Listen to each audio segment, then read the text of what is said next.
ನಮಸ್ಕಾರ. ಏನು ನಾವು 1 ವರ್ಷದಿಂದ ಹೋರಾಟ ಮಾಡ್ತಿದ್ದೀವಿ ಸರ್ಕಾರಿ ಜಾಗವನ್ನು ಉಳಿಸೋದಕ್ಕೆ. ಇವತ್ತು ಆ ಹೋರಾಟಕ್ಕೆ ಒಂದು ಭಾಗ ಜಯ ಸಿಕ್ಕಿದೆ ಅಂತ ಹೇಳ್ಬೋದು, ಆದರೆ ಅದು ಇನ್ನೂ ಪೂರ್ಣಗೊಂಡಿಲ್ಲ.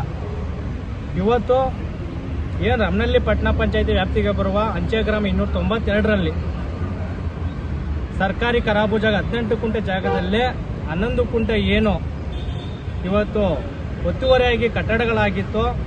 ಆ ಕಟ್ಟಡಗಳಿಗೆ ಹಿಂದೆ ಇದ್ದಂತಹ ಪುಷ್ಪಲತಾ, ರವಿಕೀರ್ತಿ, ರಾಮಸ್ವಾಮಿ ಸಿದ್ದಯ್ಯ ಅವರು ಖಾತೆಗಳನ್ನ ಮಾಡಿಕೊಟ್ಟಿದ್ರು.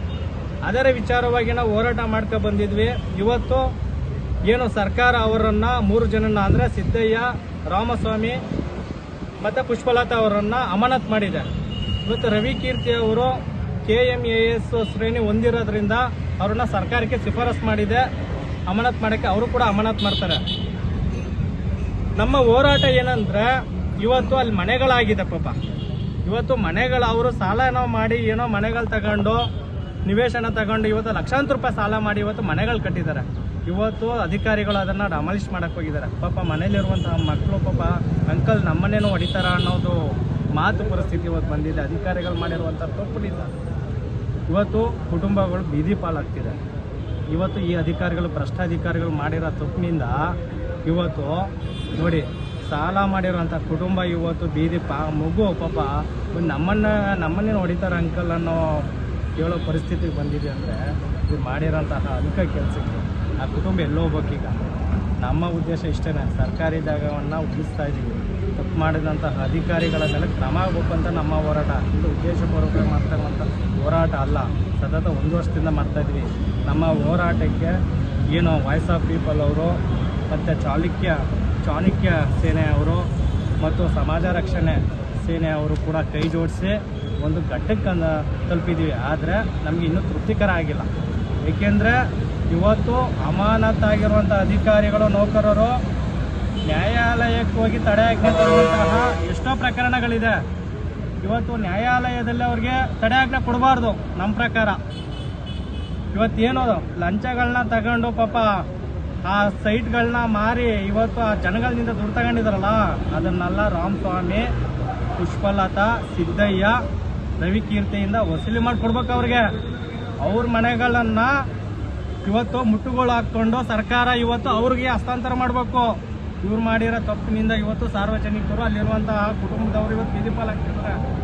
ಆದ್ದರಿಂದ ಏನು ಇವತ್ತು ಮೈಸೂರು ಜಿಲ್ಲೆಯಲ್ಲಿ ಇಂಥ ಅಧಿಕಾರಿಗಳು ಅವಶ್ಯಕತೆ ಇಲ್ಲ. ಆದರೆ ನ್ಯಾಯಾಲಯದಲ್ಲಿ ಕೂಡ ಅವ್ರಿಗೆ ತಡೆಯಾಜ್ಞೆ ಕೊಡಬಾರ್ದು ಅನ್ನೋದು ನಮ್ಮ ವಾದ. ಪರ್ಮನೆಂಟಾಗಿ ಅವ್ರನ್ನ ವಜಾ ಮಾಡಬೇಕು. ಕೆಲಸದಿಂದನೇ, ಸರ್ಕಾರಿ ನೌಕರದಿಂದನೇ ಅವ್ರನ್ನ ವಜಾ ಮಾಡಬೇಕು. ವಜಾ ಮಾಡಿದ್ರೆ ಬೇರೆ ಅಧಿಕಾರಿಗಳು ಇದರಲ್ಲಿ ಪಾಠ ಕಲಿತಾರೆ. ಇಲ್ಲ ಅಂದರೆ ಅಧಿಕಾರಿಗಳು ಕೋರ್ಟ್ಗೆ ಹೋಗ್ತಾರೆ, ತಡೆಯಾಜ್ಞೆ ತರ್ತಾರೆ, ಮತ್ತೆ ಅದೇ ಜಾಗಕ್ಕೆ ಬರ್ತಾರೆ. ಬೇರೆ ಅಧಿಕಾರಿಗಳಿಗೂ ಕೂಡ ಭಯ ಬರಲ್ಲ.